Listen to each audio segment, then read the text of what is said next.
We're going to keep it live. We're on already. All right. We've just got the makes it easy. Consistent live stream. They have me chained to the chair. They let me go for a smoke break earlier. No one punched you, though. I kind of overheard that. I know. I mean, if he punched me, I would have been flying back there. He's a big dude. He is. And he does it professionally. Yeah, so, David, tell the camera who you are, what you do. I'm Dave Meltzer, CEO of Sports One Marketing. Used to be the CEO of Lee Steinberg Sports Entertainment. That's where I met Warren Moon, my partner.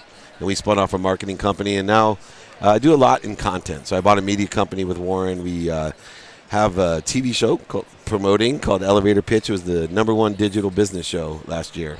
Elevator pitch. Every one of these conferences I go to, people get pumped for elevator pitches. So explain the show a little bit. Yeah, so we, with Entrepreneur Magazine and Sprint and IndieGoGo, we put a entrepreneur in an elevator, 60 floors in 60 seconds. They're pitching cameras while 4 judges evaluate the pitch. And if we like it, the elevator opens, and now they truly get to pitch to get funded.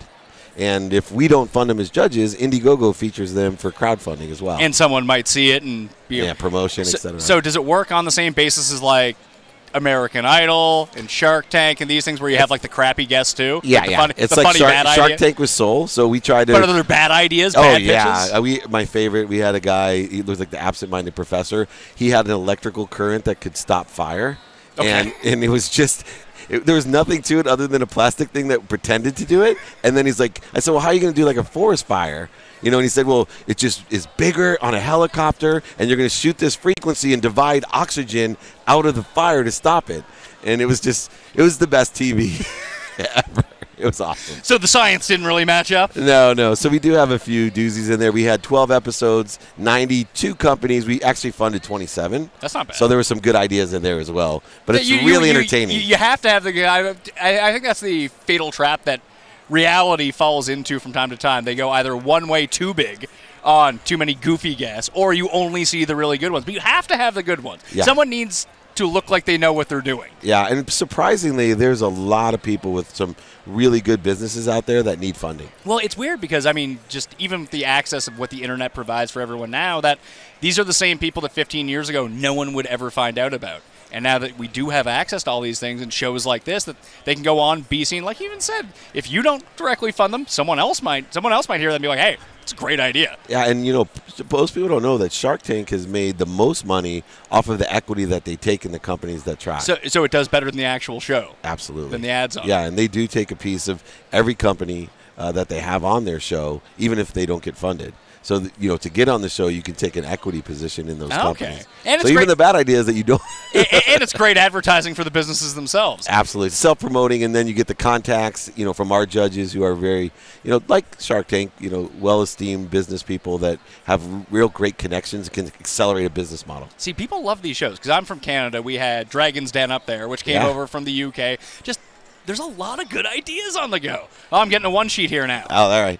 Another issue, too, is that I didn't know, coming from Lee Steinberg, which was fun for me, is that 60% of the kids today would rather be a CEO than a celebrity. And that's a major transfer. Well, according to, I always say there's only one statistic I believe.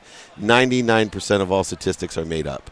So that's only one. So it supports my cause, at least. It does. I mean, being a celebrity seems like it would have a lot of drawbacks. Yeah, but I think a CEO celebrity, is self-contained in that 60%, right? I just was with the CEO of Barstool Sports, and I was with K-Swiss CEO and others. And because of social media, even myself and what I do, right? I never could have imagined, top 5 podcasts, a TV show, all the things that I'm able to do the last 3 years that I could do for Warren Moon, Troy Aikman, and Steve Young years ago with TV. Now with 3.2 billion people on the internet, look what guys like you and I can do. Yeah, it's access to everyone. And people can find out what they like and what they don't like, too. Great point. I think that even when you're seeing it, like, even traditional TV numbers now, like, people are talking about the NFL TV ratings, like, oh, people are taking a knee, no one's watching. Well, isn't it just the general decline of TV ratings anyway? Because I can go online and just watch something for 3 hours that I like instead. Yeah, and I don't think they realize how many people really watch overall. Well, they can't even gauge it. Not a chance. I mean, try getting iTunes numbers. Almost impossible. Yeah, and here's one of the tricky nuances that's interesting to me, because I come from a traditional media background. But how are you able to evolve? Because I've come from a lot of different places where we're basically doing 24-hour TV, but it's mainly digital. And we've hired a lot of old traditional sports TV people in those settings, and they're like, oh, yeah, well, we need to do updates every 30 minutes. Like, no, you don't. People have phones. Yeah, and what they don't understand, when I say traditional, not just TV, but radio and even live events, which are in the decline, is what you have to realize is shift the paradigm of your perspective and think of it as a stage. And so what TV allows us to do, radio and, of course, live events, is create this stage that can be captured, edited, repurposed, and posted. And when you think about content in that manner, the guys who understand traditional media are very important. I'll give you an example. I got a TV deal for my podcast. And everyone's like, that's not going to build your following, Dave. You know, being on Fox Sports is not going to build your following. Yeah, but it's a different audience. It is. And two, the online audience, the credibility of being on Fox Sports has escalated the following online because like, oh, it's on TV. Well, you have that, but they won't watch it. Yeah, they won't watch it. Yeah, what's a stupid internet thing? Like, oh, it's on TV. Exactly, but they'll watch it on the internet. Right, they'll listen to my podcast while they drive, but it's really accelerated because, oh my God, well, it's credible now because Fox Sports put them on. Do you think that that's ever going to go away, that sort of cachet? I do. I think a TV will be seen as something that you play digital content on. Well, I mean, we're almost there now for that. Of course. And so it's you absolutely, and you can see every award show, you can see who's winning the awards. And it was shocking the first year that Netflix won an award, or then Amazon. And now that's all the awards. Exactly, because the content is killer. And killer content exists. I always used Walt Disney as an example because he's the icon of entertainment. Imagine going bankrupt and coming out and saying, well, I have an idea about a kingdom about a mouse. Well, he created really great content, black and white content, that now today is a multi-billion-dollar industry that's shown in amusement parks, it's shown on movies, it's shown in TV. It's a part of the lexicon. Go look up on YouTube how many hits Mickey Mouse Clubhouse gets. 400 million views, right? And we think that's old, like it's old. No, it still works. It's just on a different place to get it. Have we found out a proper way to monetize content on the internet? Is that the next breakthrough that we need? And yeah. Is it subscriptions? Is it advertisements? Like, what is it? You know, it's so difficult. I tell people, because everyone calls me and said, hey, Dave, can we hire you as a digital marketer? What's the answer? Exactly. They want answers. I want answers. And I work with Gary Vee. Do you know who Gary? No, I don't know Gary. Gary Vaynerchuk, VaynerMedia. He's like the king. I thought you were going to say Gary Vanderpump. Oh, no. But who bought my Lakers I shared my Lakers seats with Diane Cannon. $25,000 he bought my Kobe ticket for the last Laker game. And then for $2,000 I sat right behind him. That's the way I think. You went on StubHub and got a ticket? I did. That's the way I think. $23,000 margin. But the interesting thing is I tell people, they ask me to digital market, and these answers, I said, look, right now what you need to do is have enough money to experiment. Because, you know the analytics are changing. Facebook, Instagram, all these guys are not stupid. They're switching it around, so you can't get a guide. You can't rig it. Yeah. You can't rig it. So what you need to do is test and invest. Test and invest. And anyone that wants to build a brand that has enough wherewithal, and this happened to me. I tried to buy a big brand for $12 million, a big business brand. I go, wow, big traditional brand. They're on the downfall. I can have a magazine. You can scoop in. You can have all these outlets, but they're all old media? Yeah, and I said to myself, wait a second. What if I spent $12 million on myself, testing and investing in myself? And sure enough, and we just started in January, and the TV show had 21 million views. The podcast hit the top 5. Like, it's working, and I haven't even come close to blowing through my first million yet. Well, now, is that because everything is almost just the concept of, like, miniaturization when it comes to all of this stuff? Like, look what we're able to do right now streaming live to the world. 5 years ago, this isn't available to us? Yeah, or 3.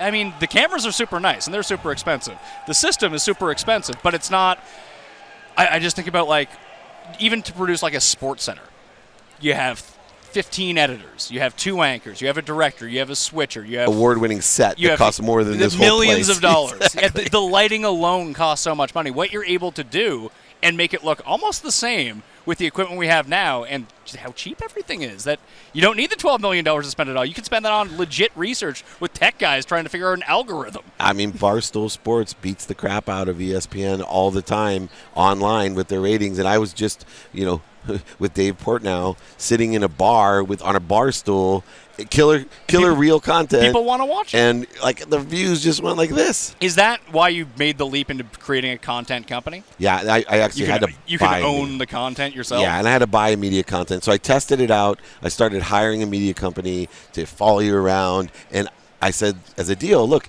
I'll bring you business. Because people are calling me. I don't have, and I brought them so much business. They actually came to me and say, can you buy us?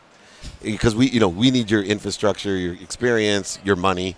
And I said, done deal. And since January, we literally, Curacao, L'Oreal, I mean, huge clients, traditional clients that we even do stuff for VaynerMedia on the media side. So we focus on this digital short form content. We're winning awards with these 30-second, 60-second, 3-minute little pieces, 9-minute documentaries. Do you think there is a sweet spot for these short clips? Oh, yeah.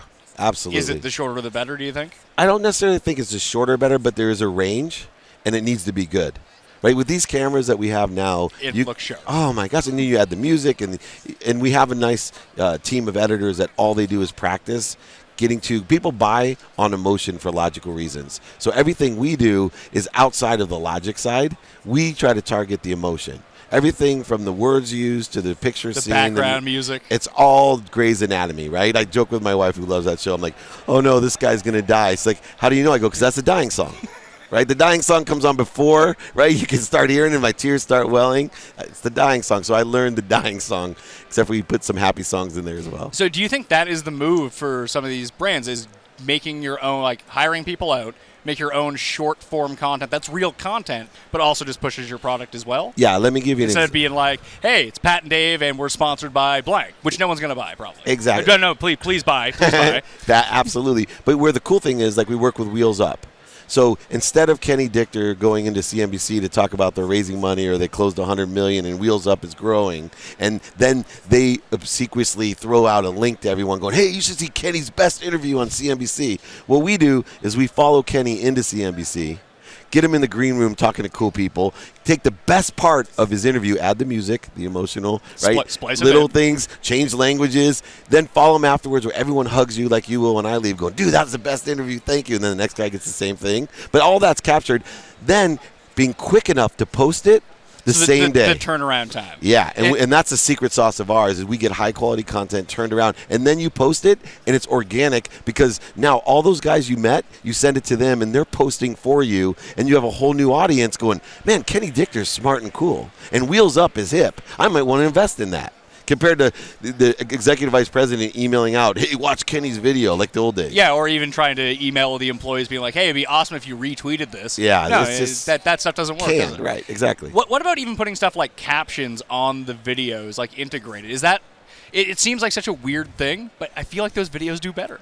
They do, and we do. I have a caption guy that I hired, and I have a translation guy that I will tell you. I was on with Barstool, and I just made a plea because I'm doing stuff in China, Yao Ming's agent, all this great stuff in China. Because I'm like, what are people doing? No one's attacking China. No one knows and how. Sports is so huge, and there's more people, more money, and and they love sports more than we do. So I just put a little plea out there going, hey, look, I'm at the Super Bowl. It's my 20th year. Like, I'm the inside guy at the Super Bowl. If anyone needs anything, tell them to reach out to me. Within minutes, I had 3 interview offers. They're coming to my penthouse here, like on Saturday, to interview me this whole special in China, just because I made a little plea online.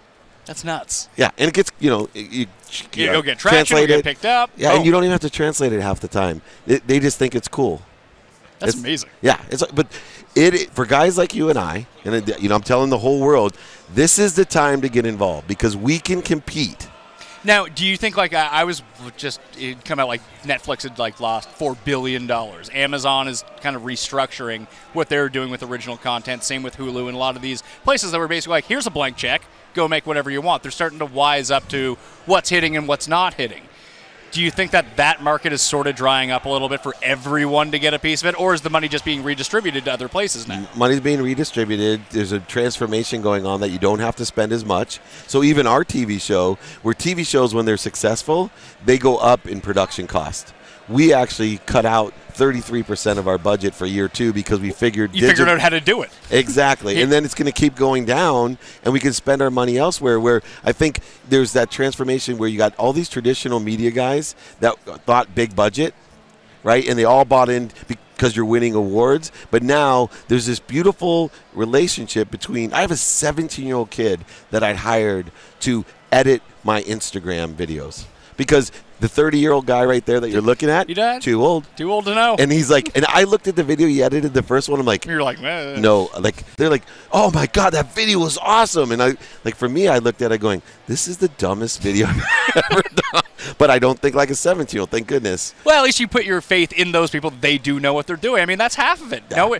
No, and you don't have know. to pay a 17-year-old a lot of money too. No. Yeah, he's executive producer. Yeah, you give him the nice title, you give him the business card. He brags to all his friends. He has the best jobs in the world for $12 an hour. But this way, for a 17-year-old, that's not bad. When I was 17, I was making like $5.50 an hour. Yeah, exactly. And I was not doing that. And it's a cool job because I take him. Awesome I job. take him everywhere because the experience side with these kids today. If you give them the experience, it doesn't matter what you pay them. If you take them to the Super Bowl, the Pro Bowl, the Masters, introduce them to the they'll learn too. Oh, yeah, by being there. So how much is it, something like that? I mean, the only reason that I have a show now is because when I got out of broadcasting school, I edited my shows, I did the graphics for my shows, I sound mixed my shows. Be careful, I may have to hire you. I didn't know that.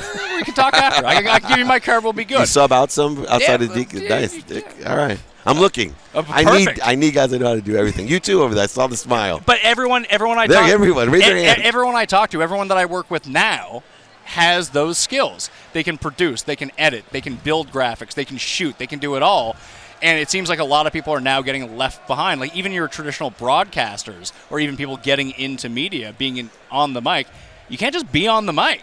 Yeah, no. Like those people are gone. Two kinds of guys on the mic. Guys like me or guys like you, meaning guys that have a business.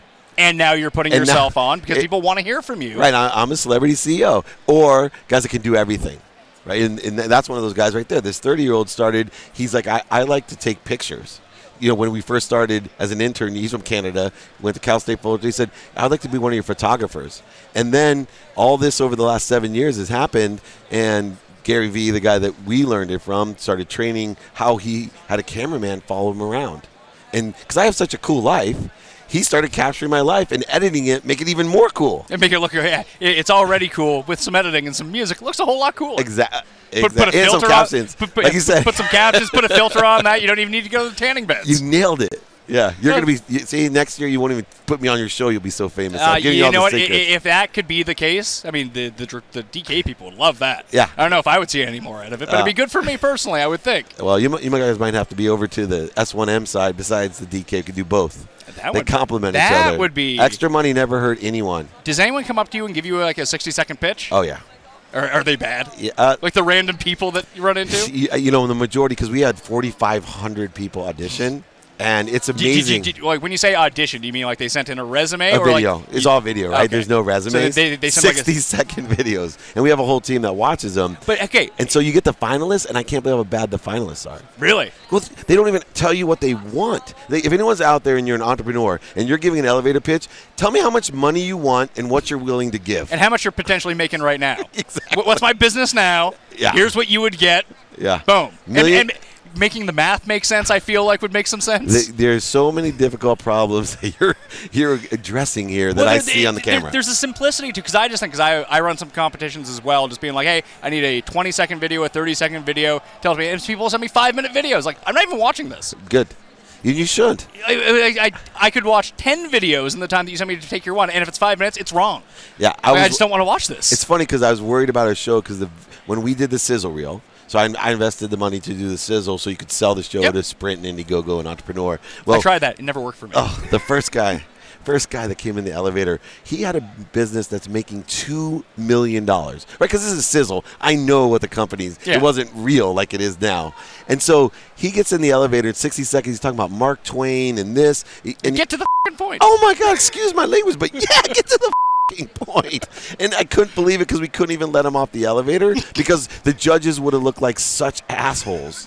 And I wanted him because he was my guy that was like, of course you're going to invest in this. He already has made $2 million. He's willing to give 25%. Never got to any of it. And I'm like, and then he was like teary-eyed. He's like, sorry, I choked. I'm like, you really did. We can film that again. Oh, I wish I could have. You can't do retakes? I kept it real. You can't do the 60 seconds on the way back down? Let me tell you why it was so good. Because he choked so bad that it made even better TV. That's true. And I had a couple other good investments that still, I had Nosotros Tequila, which was an award-winning tequila, and then this really obscure CRM for art dealers because it's an antiquated business that this guy has this CRM that art dealers now can do their business that they never could do before, all digital. And both those investments for my sizzles were the best investments so far of all the shows that we've Really? had. Yeah, just killing it.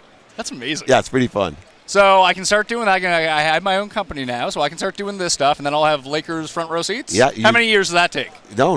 You can even as friends. You just call me when you're in LA. You get to sit next to Diane Cannon, my 80-year-old girlfriend. Only other woman my wife will let me be with. She's okay with that one? She's gorgeous, and she just figures, Diane's such a nice woman. Well, if she's okay with Diane, you can be like that guy on TLC who has like the 8 wives. You have your own show on that. Oh no. Diane has more money than me. I'm smarter than that guy. Thanks for being here, man. Awesome, man. I'm not going to punch you anytime.